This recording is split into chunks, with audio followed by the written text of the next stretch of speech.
Bismillahirrahmanirrahim. Alhamdulillah. Wassalatu wassalamu ala rasulillah wa ala alihi wa sahbihi ajma'in. Wa ba'd. Rabbi israh li sadri wa yassir li amri wahlul 'uqdatam min lisani yafqahu qawli. Allahumma alimna ma yanfa'na wa anfa'na bima 'allamtana wa zidna ilman.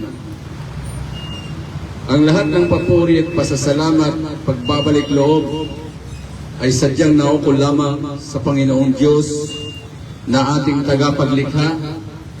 Walang iba kundi ang nag-iisang Diyos, ang Panginoong Allah, ang kataas-taasan, ang dakila. Nawa ang kanyang pagpapala, habag at kapayapaan ay mapasa kanyang huling propeta na si Muhammad sallallahu alayhi wasallam sa lahat ng taong nagnanais tumahak at tatahak sa matuwid na landas hanggang sa huling araw.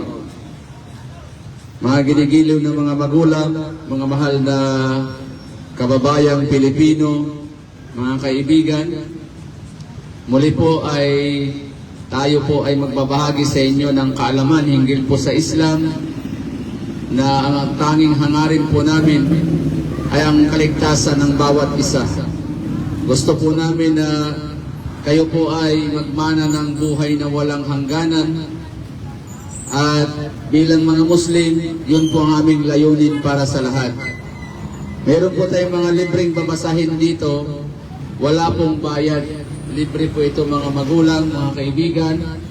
Kumuha po kayo ng kopya, at ito po ay libre. Tagalog po ito aming mga babasahin. Pwede kayong kumuha dito. At kung may mga tanong po kayo regarding sa Islam or pati sa Kristyanismo, ay pwede po kayong magtanong sa amin at kami po ay magbibigay sa inyo ng 100 pesos. Basta po magtanong kayo. Kahit po anong klaseng tanong, welcome po kayo na magtanong sa amin, mga mahal na kababayan, mga kaibigan. At dito sa ating poster, halina't talakayin natin. Halina kayo mga kaibigan, mga magulang, makinig. Ating tatalakayin kung ano ang Islam, sino si Allah, sino si Propeta Muhammad, sino si Hesus Kristo sa pananampalatayang Islam, ano ang Quran, at iba pang mga usapin patungkol sa Islam. So pwede kayong magtanong sa amin at bibigyan namin kayo ng 100 pesos bilang regalo, no? Pang merienda. At ulitin ko, may libreng babasahin dito. Libre po ito, walang bayad mga magulang. Kumuha po kayo dito insyaAllah para magbasa-basa po tayo. Napakahalaga po. Lalo't iisa lang po ang buhay natin. At ang buhay natin, hindi tayo magtatagal dito sa mundo. Lahat tayo magbabalik sa ating dakilang tagapaglikha. Kaya huwag sayangin ang buhay. Isa lang po ang buhay. Dapat manaliksik tayo. Lalo't kaluluwa ang nakasalalay sa atin dito mga magulang. So ako si Brother Abdul Qadir. Ako po'y dating Katoliko. Dati po akong Kristiyano. Naglilingkod sa simbahan matagal na panahon. Kaya't hindi ko po pinangarap na mag-Muslim nung ako pa'y Kristiyano. Ngunit, natagpuan ko po ang Islam doon po sa Saudi Arabia nung ako ay nag-abroad. At dito ko napagtanto na ang Islam ang siyang katotohanan. Dinil Haq, totoong reliyon, dahil dito sa Islam, walang tinatago. Lahat pwedeng tanungin. At dito sa Islam, dito natin masusumpungan ang dalisay, malinis na pagsamba, na ang pagsamba ay para lamang sa dakilang tagapaglikha, sa nag-iisang Diyos na lumalang sa ating lahat. Ngayon ang aking tatalakayin ay tatlong bagay, tatlong punto. Ang una kong tatalakayin, ano ba ang pangalan ng tunay na Diyos? Kasi tayong mga Pilipino, palasamba tayo. Nagdadasal tayo ng palagian. Pumupunta tayo sa simbahan para magdasal. Ngunit ang tanong, ano ba ang tunay na pangalan ng Diyos? Kasi tayong mga tao, may pangalan tayo, di ba? Bawat isa sa atin may pangalan. Yung Diyos na tagapaglikha, may pangalan din. Kaya dapat tawagin natin siya sa kanyang pangalan na kanyang ipinakilala sa pamamagitan ng mga propeta. Kasi samba ng samba tayo, dalangin ng dalangin tayo, hindi na natin kilala ang tunay na Diyos. Di natin alam ang kanyang pangalan. So napakahalaga po. Kasi sa sarili natin, kapag tawagin tayo o tinawag ang pangalan natin at hindi natin pangalan, may tumatawag sa atin at ibang pangalan ang tinatawag, hindi yung pangalan natin, hindi akma, hindi tayo lilingon. Dahil hindi natin tiyak kung ako yun o tayo yun kasi nga hindi natin pangalan, di ba? So ang Diyos din na tagapaglikha, ang lumalang sa atin, meron siyang pangalan. Kung inyong matatandaan si Jesucristo sa simbahan, di ba? Papuri sa Diyos, hawak-hawak kamay, sinabi ni Jesucristo doon, na kapag kayo ay manalangin, ganito ang inyong sasambitin. Sabi ni Jesucristo, Amahan namin na sa langit, sambahin ang ngalan mo. Sa malinaw na itinuturo ni Jesucristo na meron daw pangalan ang Diyos, hindi ang kanyang sarili. Sambahin ang ngalan mo. Pinapasamba ni Jesus ang pangalan ng Diyos. Kaya dapat makilala natin mga magulang kung ano ang pangalan ng Diyos. Kasi samba ng samba tayo at hindi natin matumbok ang kanyang pangalan, masasayang lamang ang ating mga pagsamba. Hindi tayo pakikinggan ng tunay na Diyos kasi iba ang pangalan ng Diyos na ating tinatawagan. Kaya nga sinabi ni Jesucristo, Amahan namin sumasalangit ka, ang Diyos daw nasa langit, sambahin ang ngalan mo. Sambahin daw ang pangalan ng Diyos. Hindi sinabi ni Jesus na ang kanyang pangalan ay sasambahin, kundi ang Diyos na kanyang sinamba na nasa langit, yun daw ang ating sasambahin. Mapasa amin ang kaharian mo, sundin ang kalooban mo dito sa lupa hanggang sa langit. Yan ang sinabi ni Jesus. Sundin daw natin ang kalooban ng Diyos habang tayo ay nandito sa lupa. Bago tayo bawian ng buhay, sundin ang tunay na Diyos ang kanyang kalooban. So malinaw na ang Diyos, mga magulang, may pangalan. Kaya alamin natin kung ano bang pangalan ng tunay na Diyos. Kasi may mga tao na tumatawag sa Diyos, ang Diyos nila ay si Yahweh. Ang iba El Shaddai, yung iba ay Jehovah, Ama, Anak, Espiritu. Napakaraming pangalan ng Diyos. Ngunit ang tunay na Diyos, iisa lang po ang kanyang pangalan. Paano natin makilala ang Diyos? Sa panahon ni Propeta Moises, mga magulang, si Propeta Moises, nung kinuha niya ang 10 utos doon sa Mount Sinai, nagpakilala ang Diyos sa niya, decree. Sabi ng Panginoong Diyos na tunay na tagapaglikha kay Propeta Moises doon sa Mount Sinai, sa malapit na kahulugan, sabi ng Diyos kay Propeta Moises, Katotohanan, Moises, ako nga si Allah. Ako nga si Allah. Nagpakilala ang tunay na Diyos na ang kanyang pangalan ay Allah. At nagwika pa siya, La ilaha illa ana. Walang Diyos, walang Panginoon na tunay na marapat sambahin, kundi ang nag-iisang Diyos, nag-iisang Panginoon, ang Allah, ang kataas-taasan, ang pinakadakila. So Allah daw ang tunay na pangalan ng Diyos, mga magulang. Kaya sabi niya, Fa'abudni wa akimi salata li dikri. Na kung kaya, ipinag-utos niya kay Moises na palagian siyang bigyan ng panahon at oras na palagian siyang sasambahin. Wa aqimi salata li dhikri. At kayo ay magdarasal ng palagian sa akin. So yun po ang sinabi ng Diyos na tunay. Pag sinabing tunay, isa lang po mga kababayan. Isa lang po ang tunay na Diyos. At ang kanyang pangalan daw ay Allah. Kasi sa pantalata sa banal na Quran, sinabi ng Allah, ng Diyos na tunay kay Moises, Ya Musa, innani ana Allah, Rabbul Alamin. Sabi ng Diyos na tagapaglikha kay Moises, at katiyakan, katotohanan o Moises, ako nga si Allah, ang Panginoon ng sanlibutan. So ang Allah mga magulang, na tunay na Diyos, huwag niyo pong isipin na siya ay Diyos lang naming mga Muslim. Bagkus ang Allah po, mga magulang, siya po ang Rabbul Alamin. Siya po ang Rabb, Panginoon, tagapaglikha ng sanlibutan. Siya po ang Creator. Siya ang naglikha ng langit, naglikha ng lupa, naglikha ng anumang bagay na ating nakikita at hindi nakikita. Yun po mga magulang.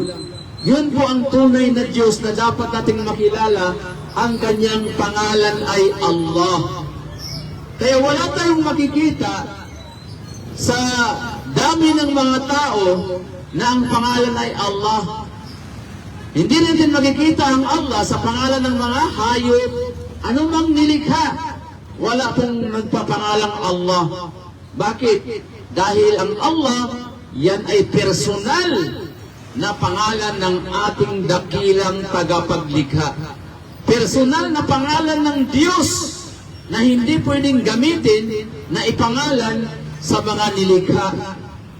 Hindi katulad ng Ama. Pag sinabi mo ang Diyos ay Ama ang pangalan, maraming Ama.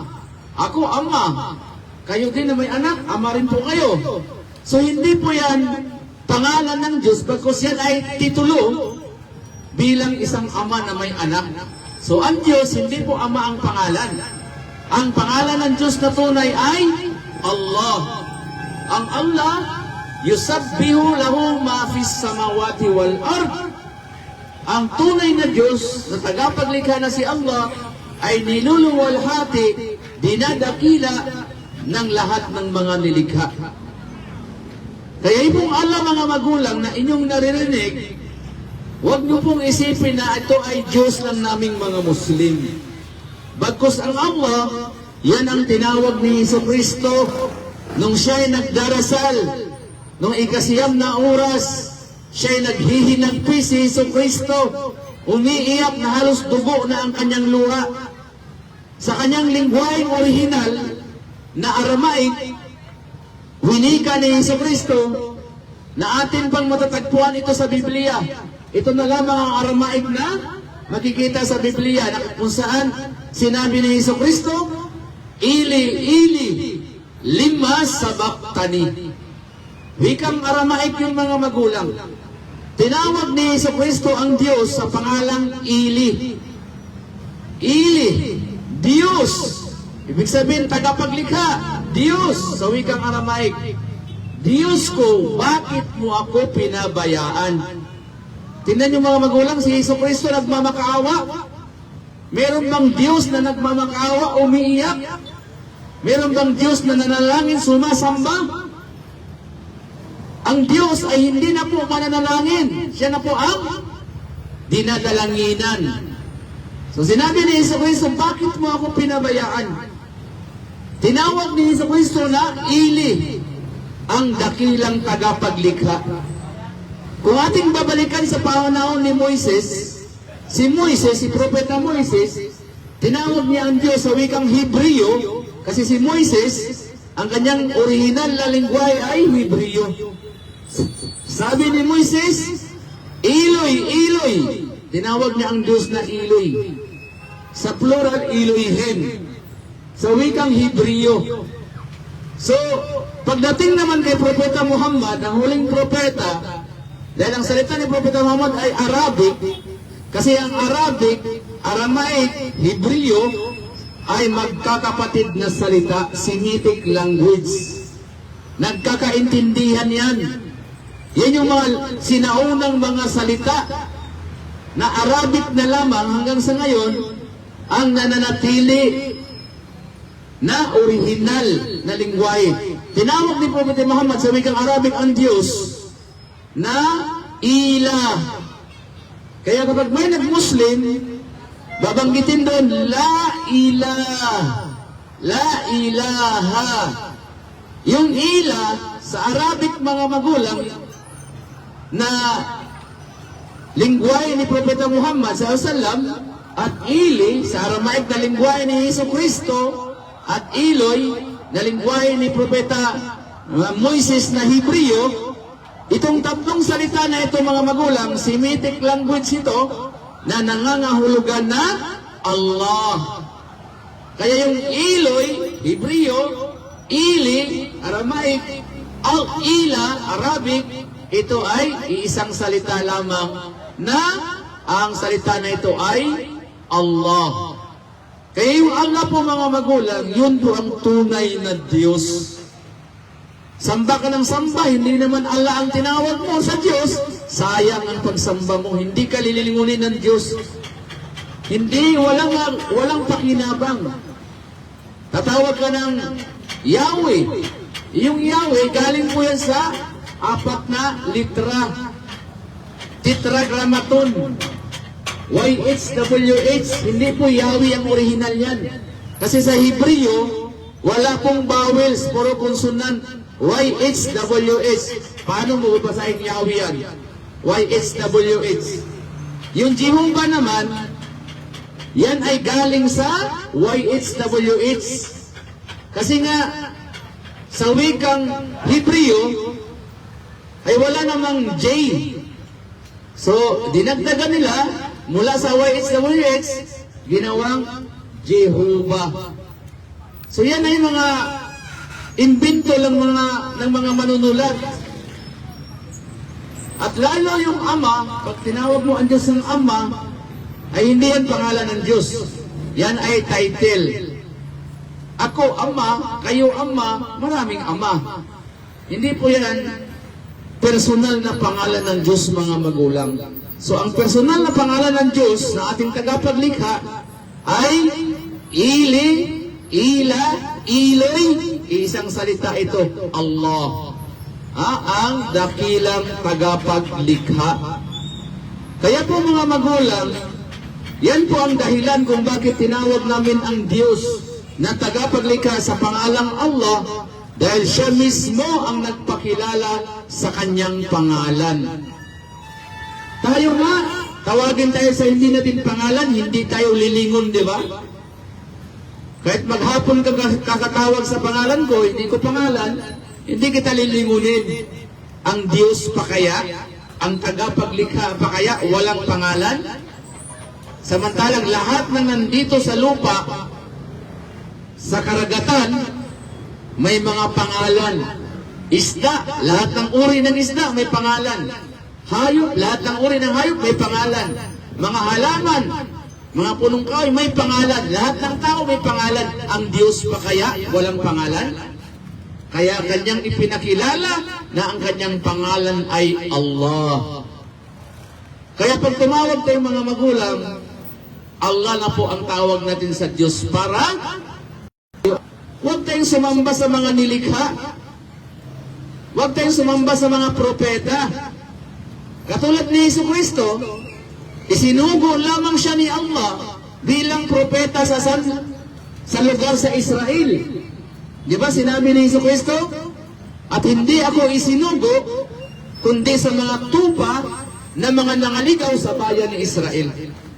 So si Hesus Kristo mismo nagsabi na siya ay Dhalika bi anna Allaha huwal haq.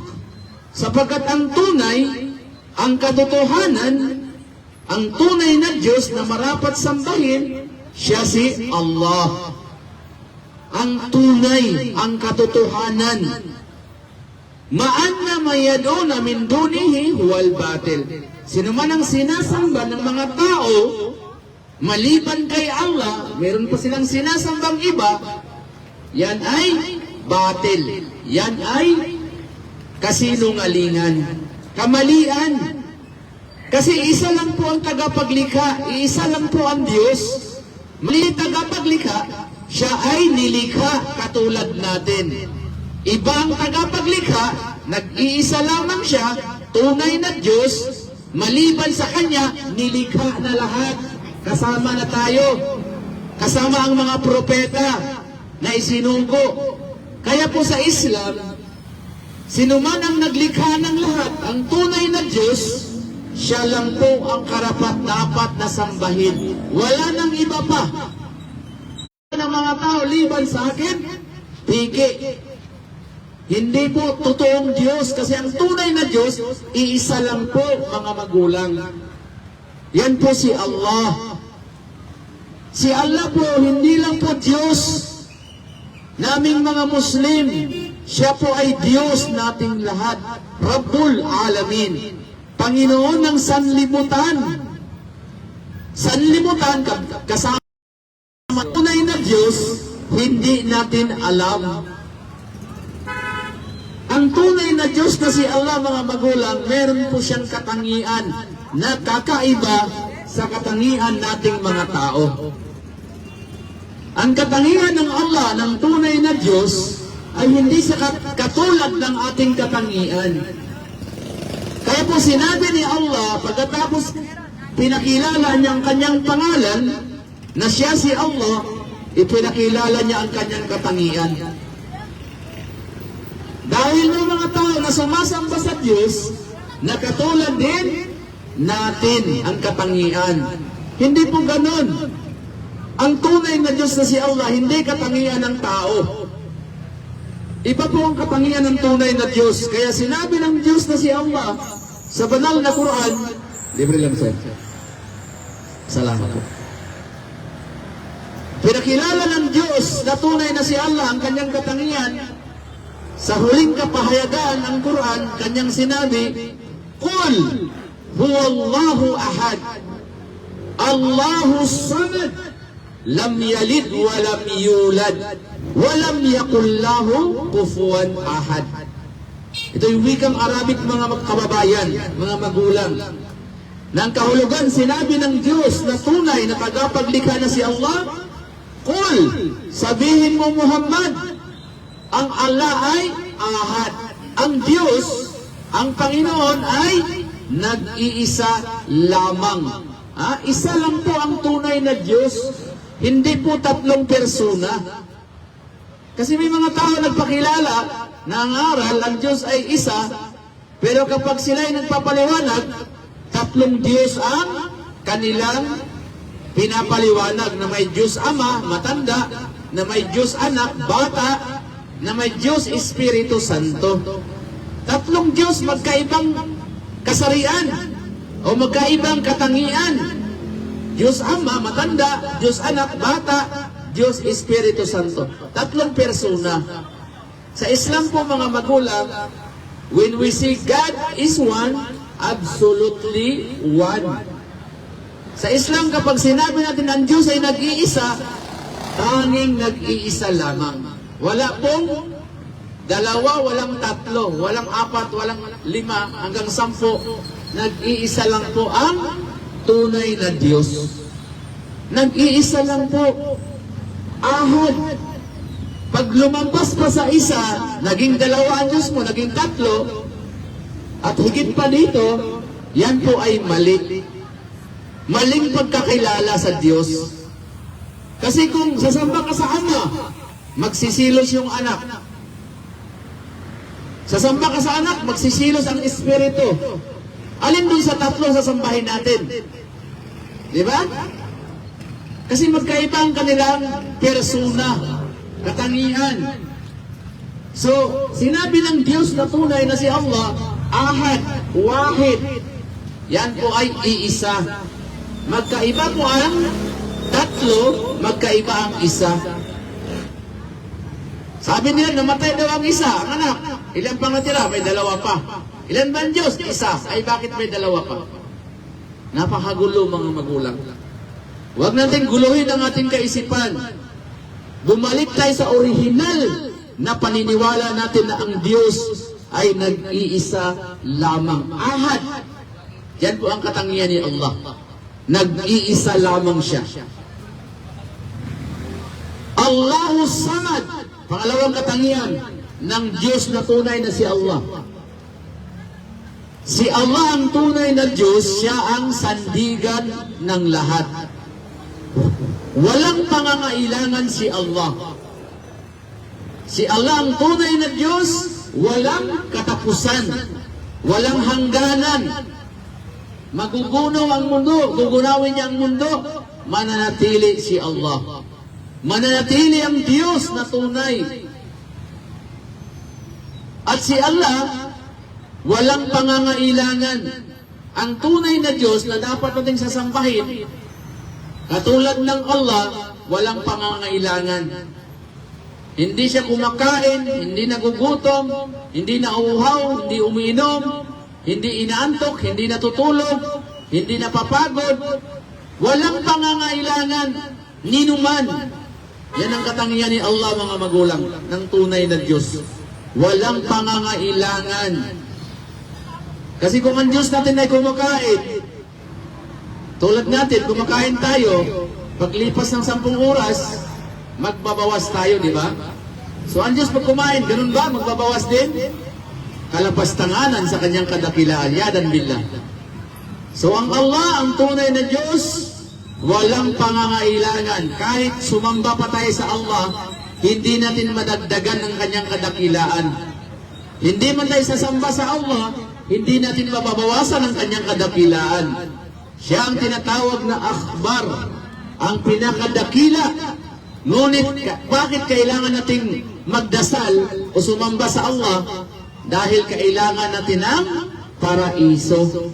Kailangan natin ng kaligtasan, at ang magbibigay ng kaligtasan, ang Panginoong Allah, ang tunay na Diyos. Kaya kung ang Diyos na sinasamba natin ay kumakain, natutulog, napapagod, inaantok, kumakain ng tinapay, abay hindi yan tunay na Diyos. Tao yan. Mahina yan. Tulad ng panahon ni Jesus Christ, si Jesu Cristo, sa kanyang panahon, siya ba'y kumakain? Umiinom? Marami tayong mababasa sa Biblia na sinabi daw na si Jesu Cristo ay kumain ng tinapay, kumain ng isda, uminom siya. Dahil siya nga ay tao katulad natin. May pangangailangan, may kahinaan. So hindi angkop ng tunay na Diyos na ang kahinaan ng tao ay ating iuugnay sa Kanya. Kaya nga sinabi ng Allah, wala siyang pangangailangan. At ang tunay na Diyos na si Allah, mga magulang, ay walang kamatayan. Hindi namamatay. Kasi pag namatay ang tunay na Diyos, sino na po ang mga alaga sa atin? Sino magbibigay sa atin ng hangin, oxygen para mabuhay kung mamatay ang Diyos? Kasi sinasabi ng iba, ang Diyos ay namatay ng 3 araw at 3 gabi. Kung namatay ang Diyos ng 3 araw at 3 gabi, ano mangyayari sa mundo? Ano mangyayari sa atin? Patay tayong lahat, wala na mga alaga sa atin. So yun po, hindi po maaaring iugnay ang kamatayan sa tunay na Diyos dahil siya ang naglikha ng kamatayan at siya ang naglikha ng buhay. Alladhi khalaqal mauta wal haya. Siya si Allah ang naglikha ng kamatayan at naglikha ng mga buhay. Ano ang purpose? Liyabluwakum ayyukum ahsanu amala. Dahil tayong mga tao, tayo ay sinusubukan ni Allah. Sinusubukan tayo ng Diyos. Habang namumuhay pa tayo, ang mundo na ito, pagsubok. Kaya kung may problema tayo, magtiis, magtiwala sa Allah. Dahil pagsubok ang buhay. Hindi tayo nilikha para magpakasaya lamang, magtrabaho. Nilikha tayo para sambahin lang ang Allah. Sambahin ang tunay na Diyos, mga magulang. Kaya nga sinabi ng Diyos na tunay na si Allah, وَمَا خَلَقْتُ الْجِنَّ وَالْإِنسَ إِلَّا لِيَعْبُدُونَ. Sabi ng Diyos na si Allah, ang Panginoong tagapaglikha, hindi ko nilikha ang mga tao, maging ang mga engkanto, liban lamang na sasambahin nila ako.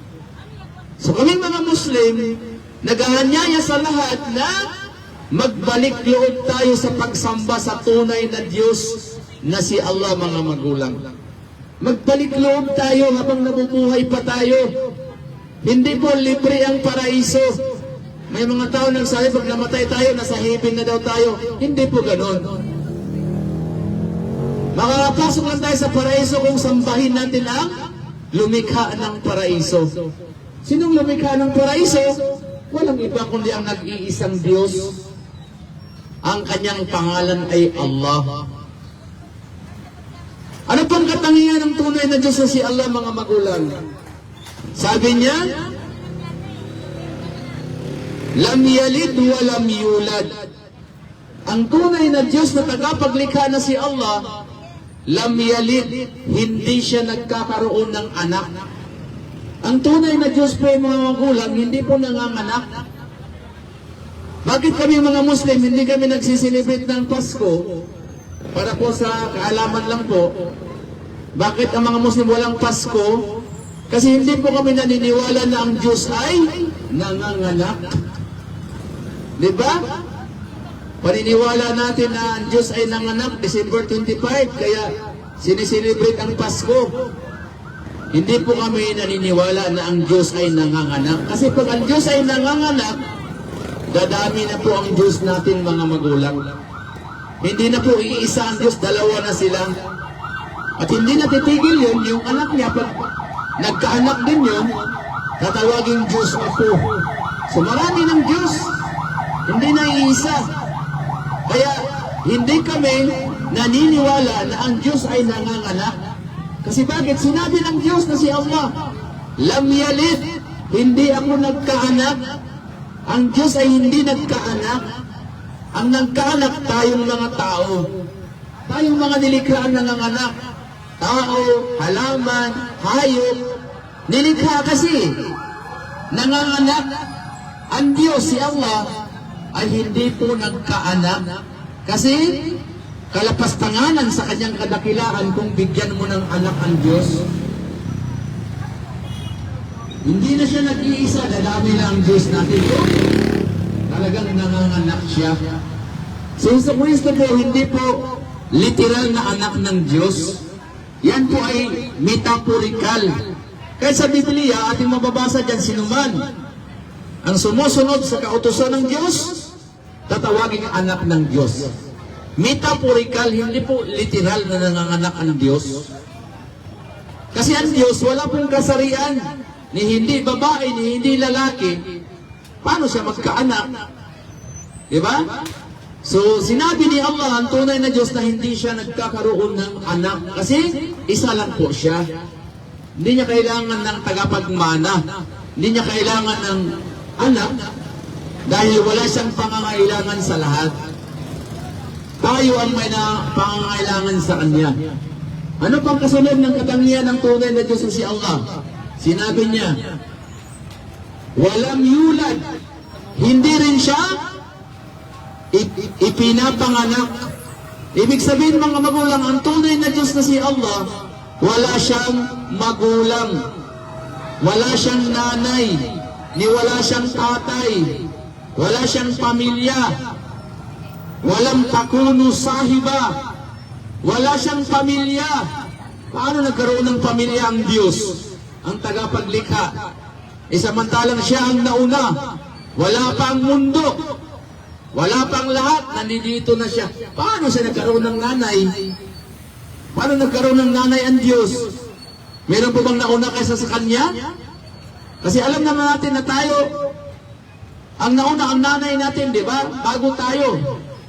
Ang Diyos, kapag may nanay, may nauna pa sa Kanya. At lahat ng bagay na may simula, lahat ng bagay magwawakas yan. Basta may simula, may katapusan.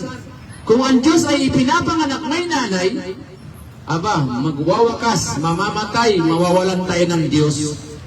So, ang Diyos na si Allah, wala siyang pinagmulan. Walang simula. Bagkus, huwal awwal wal akhir. Siya ang nauna at siya rin ang mahuhuli. Gugunawin niya ang mundo sa pamagitan ng kanyang kanang kamay. Ang maiiwan ang ating tunay na Diyos na tagapaglikha lamang. Lahat tayo malilipol. Babalik ta rin ng Allah ang mundo. Babalik ta rin. Lahat tayo mamamatay. At siya lang ang maiiwan dito sa kanyang nilikha. Siya ang matitira. So yun po, panghuli po na katangian ng tunay na Diyos na si Allah. Walam yakul lahu kufuwan ahad. At sa Kanya ay walang makakahalintulad. Ang Diyos po na tunay mga magulang, wala pong kahalintulad. Hindi po natin siya pwedeng ihambing sa Kanyang mga nilikha. Kaya kaming mga Muslim, pumasok kayo sa mosque, wala kayong makikitang larawan ng Diyos. Wala kayong makikitang picture dyan ng Diyos o inukit. Wala. Kasi wala pang nakakakita sa Diyos. Paano na iguhit? Paano na picture? Di wala pang nakakita sa Kanya, di ba? Sinabi nga ni Jesus sa Biblia, wala pang sino mang nakakita sa Diyos magpakailanman. Paano nagkaroon ng larawan kung wala nakakita sa Diyos? Di ba? So, kaya walang larawan sa amin, mga Muslim, patungkol sa mukha ng Diyos kasi hindi pa namin o walang tao nakakita sa Diyos magpakailanman. At sinabi din ni Allah, Laisa kamithli shay'un wa huwas samiul basir. Si Allah ay wala sa kanyang kahalintulad. Wala siyang kagaya. Nakikita niya tayo, naririnig niya tayo. May pandinig, may paningin ng Diyos. Ngunit huwag nating itulad sa ating paningin. Huwag nating itulad sa ating pandinig. Kasi limitado ang ating paningin. Kapag may harang, hindi natin nakikita yung likod. Kapag malayo, hindi natin naririnig. Pero ang Allah, ang tunay na Diyos, magsabay-sabay man tayo magsalita, naririnig niya ito. Lahat ng kanyang nilikha. Nakikita niya lahat ng kanyang nilikha. Ganun po ang makapangyarihan ang tunay na Diyos na si Allah. So yun po ang katangian ng tunay na Diyos. Ulitin ko, siya'y nag-iisa, hindi 3 persona, hindi 4, 5, o 1 milyon na Diyos, isa lang po ang tunay na Diyos. Pangalawa, siya ay walang pangangailangan, siya ay sandigan ng lahat, hindi namamatay, walang kamatayan ng tunay na Diyos. Pangatlo, hindi siya ipinapanganak, at hindi rin siya nagkakaroon ng anak. Wala siyang anak, hindi rin siya ipinapanganak, wala siyang magulang, at wala sa kanyang makakahalintulad. Sana mga magulang, yung inyong sinasambang Diyos, sana tumutugma doon. Dahil kapag hindi tumugma doon, mali na ang Diyos na inyong sinasamba. Kaya pagkatapos po na ipinakilala ng Diyos ang kanyang pangalan, na siya si Allah, sinunod niya ang kanyang katangian. Kasi baka samba ng samba tayo, tapos ang Diyos na ating sinasamba ay katulad nating tao pala. Mahina pala. May mga pangangailangan pala. Hindi po ganun ang Diyos. Ang tunay na Diyos, makapangyarihan. Walang pangangailangan. Si Jesus.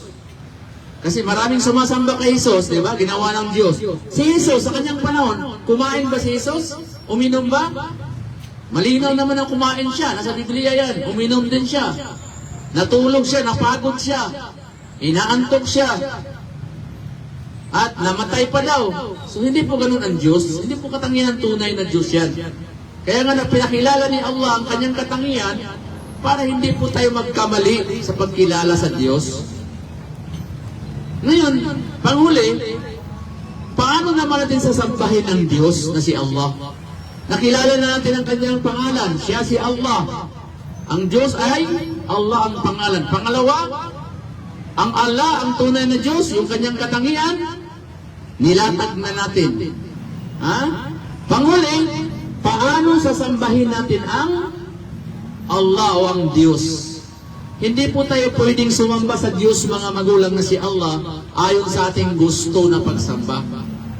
Meron na po tayong guide. May manual na tayo. Sino yung ating manual? Sino yung dapat nating tularan? Walang iba kundi ang mga propeta.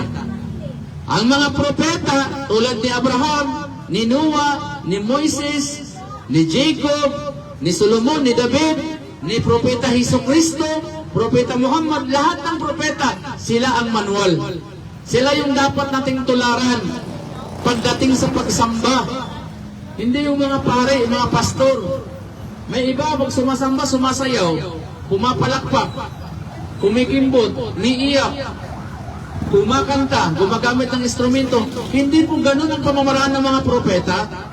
Lahat ng propeta, si Abraham, ayon sa Biblia, sa Genesis, paano magdasal si Abraham? Nagpapatira pa sa lupa. Si Moises, sa Exodo, kasama niya si Aaron, na kanyang kapatid, paano magdasal? Yumukod at nagpatira pa sa lupa. Si Jesucristo, na anak ni Birheng Maria, paano magdasal si Jesucristo? Ayon sa Biblia, sa Mateo, doon sa bundok ng Getsemane, lumakad palayo si Jesus at nagpapatira pa sa lupa, nagdarasal. Iisa ang pamamaraan ng pagdarasal ng mga propeta, kaya tayong mga tao, para makatiyak tayo na tama yung paraan ng pagsamba natin, sumunod tayo kung paano sumamba si Jesucristo. Si Moises, si Abraham, si Muhammad, lahat sila nagpapatira pa sa lupa at nanalangin, sumasamba sa nag-iisang Allah, sa tunay na Diyos.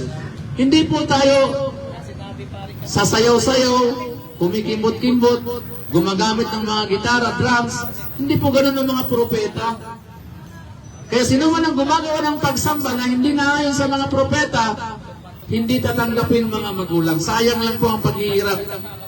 Sabi ni Propeta Muhammad sallallahu, man amila laysa alayhi amruna fahuwa rad. Sabi ng huling propeta si Muhammad, sumakanyang pagpapala, sino man ang gumagawa ng pagsamba na hindi kalintulad sa ginawa ng mga propeta, hindi tatanggapin. Sayang yung pagsamba. Kahit magluluhod ka pa mula sa pintuan hanggang sa altar, kung hindi ginawa ng mga propeta, sayang, walang benepisyo. Kasi may guide na tayo mga magulang. Para kang bumili ng cellphone, bumili ng electronic, bakit may manual? Bakit mayroong maliit na manual? Kasi yun ang tamang paraan para hindi masira ang gamit. Tayong mga tao, may manual din tayo. Di tayo pwedeng gumagawa ng lalong pagsamba na ayon lamang sa gusto natin. Dapat sumunod tayo kung paano sumamba ang mga propeta. Kung sino ang sinamba na Diyos ng mga propeta, dapat yun din ang sasambahin natin. Sa panahon ni Abraham, sinong Diyos ni Abraham? Nauna siya kay Jesucristo, matagal na panahon. Siyempre ang isang Diyos lamang, tagapaglikha na si Allah. Panahon ni Moises, sino ang Diyos ni Moises? Si Allah din po ang tagapaglikha. Panahon ni Jesucristo, sino ang Diyos ni Jesus? Sarili niya? Meron pong sinasamba si Jesus. Nananalangin siya. Nagsusumamo si Jesus. Umiiyak. Bakit hindi natin sambahin ang Diyos ni Jesus? Para hindi tayo maligaw. Kung sino ang Diyos ni Jesus, yun din ang Diyos natin. Para tayong makasigurado. Sayang yung ating pagsamba kung hindi naman natin inalay sa tunay na Diyos. Kaya po mga magulang, sambahin natin ang tunay na Diyos ayon sa pamamaraan ng mga propeta. Dahil ang pagsunod sa mga propeta, pagsunod ito sa Allah. Sinabi nga ng Diyos na si Allah, man yuti ar-rasul faqad ata Allah. Sino man ang sumunod sa mga sugo, mga propeta, sila'y sumunod sa Diyos. Sumunod sila sa Allah. Kaya po mga magulang, itong tatlong bagay na mahalaga na ibahagi namin sa inyo, sana po pag nilay-nilayan ninyo. Samba ng samba tayo, hindi naman kilala ang Diyos. Sayang ang pagsamba mo. Ang pangalan ng tunay na Diyos, Allah. Kaya ang unang kautusan na sinabi ng Diyos na si Allah, fa'lam annahu la ilaha illallah. Dapat malaman ng mga tao na walang Diyos, walang Panginoon na karapat dapat sambahin liban lamang sa Allah. Hindi po Yahweh ang pangalan ng Diyos. Yan ay dinagdag lang ng mga tao, manunulat, YHWH. Hindi rin Jehovah. Jehovah galing sa Yahweh yan. Inamin din nila na ito yung malaking pagkakamali, pero pinagpatuloy pa rin. Hindi rin Ama. Lalo yung Ama ka ng Ama, ay maraming Ama. Sinong Ama? Baka ako, Ama rin ako. So kailangan specific ang pangalan ng Diyos, pantanging pangalan ng Diyos. Kaya nga sinabi ni Kristo, Diyos namin na nasa langit, sambahin ang ngalan mo, hindi po ngalan ko. Mo, sabi ni Jesus, may pangalan ng tunay na Diyos, mga magulang. At ang kanyang pangalan, Allah. Wa'bud Allah. Sambahin lamang si Allah. Wala tusriku bihi syai'a. Huwag kang maglagay ng katambal sa pagsamba sa Allah. Yan po. Pangalawa, ulitin ko, mahalagang punto, makilala natin ang katangian ng Diyos. Samba ng samba, pero ang Diyos na sinasamba mo ay mahina pala, nagugutom pala, kumakain pala, nauuhaw pala, miinom, hindi yan Diyos. Mahina yan. Ang Diyos walang kahinaan, mga magulang. Walang pangangailangan. At pangatlo, sasambahin natin ang Diyos na si Allah ayon sa paraan ng pagsamba ng lahat ng mga propeta. Anong silbi ng Diyos ni Allah na pagpapadala niya ng propeta kung hindi natin gayahin ang mga propeta? Kaya nga, simple lang sa Islam gusto mo ng kaligtasan, sumunod ka sa mga propeta. Sino ang Diyos ni Jesus, ni Moises, ni Abraham? Yun din ang Diyos mo. Huwag mong baguhin. Pag binago mo, nag-imbento kayo ng mga Diyos-Diyosan, tunay po na ang parusa ay naglalagablab na apoy sa impyerno. Impyerno, hindi ba tayo natatakot? Apoy. Susunugin doon sa kabilang buhay. Kaya magbalik loob tayo, mga magulang, bago po mahuli ang lahat. Andito kaming mga Muslim. Hindi namin kayo nililigaw. Hindi namin kayo tinatakot. Bagkus ito'y bilang pagmamahal, pagmamalasakit sa inyo. Kami nagsasalita nito, hindi humihingi sa inyo ng pera. Bagkus kami pa po ang magbibigay sa inyo ng regalo basta magtanong kayo. Walang bayad ang magtanong. Nagbibigay pa kami ng regalo. At may libre tayong babasahin dito para sa inyo. Kumuha kayo ng libreng babasahin, walang bayad. So, sana po, sa pamamagitan ng ating magbabahagi, nawa gabayan kayo, gabayan tayong lahat ng tunay na Diyos na si Allah. Papapasukin tayo sa kanyang paraiso sa kabilang buhay. Pagsamasamahin tayo, hindi lang dito sa tumana, doon sa paraiso sa kabilang buhay, doon tayo nawa pagsamasamahin ng Panginoong Allah. So hanggang dito na lang, subhanaka wa bihamdik, asyhadu an la ilaha illa anta, nastaghfiruka wa atubu ilaik. Assalamu alaikum wa rahmatullahi wa barakatuh. Assalamu man ittiba'al huda. Nawa ang kapayapaan, pagpapala ay mapasa inyo, mga kapatid kong Muslim, at nawa ang gabay ay napasa ating mga kababayan na mga hindi pa mga Muslim. Ilahuna, maraming salamat sa lahat at hanggang sa muli.